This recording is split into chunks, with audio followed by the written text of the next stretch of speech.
حاجي عرف العالم. أبو أمير من أهل الديوانية. حياكم الله. العلوية هاي طافت على أخوي 6 مرات. ب82 كان عسكري هنا وطلب منها مراد وطته فنساها. هاي الفترة كلها ناسيها.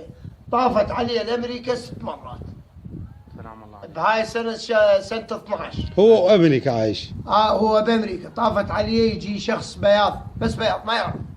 إلا ما ذكرته بروحها. منو قالت له منو يعني؟ قالت لي أنا هيلة بنت موسى الكاظم. السلام الله عليك. فهو تذكرها، قال لي اخوي، قال لي تروح تدورها وين ما كان، على دياله.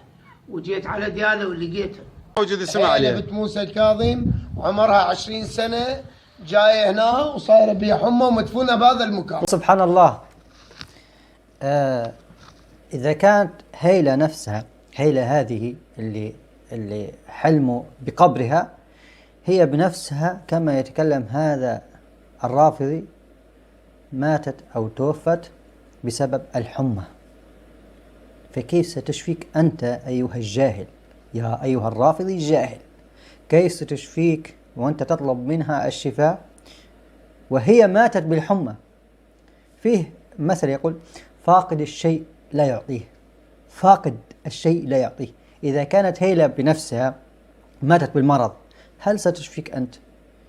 يعني شغلوا عقولكم شوية وادعوا الذي لا يموت، الحي الذي لا يموت هو الله جل وعلا.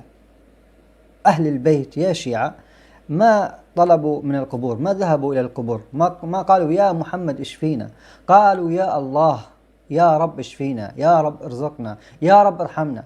ما ذهبوا إلى أهل القبور. كفاكم عبادة للقبور.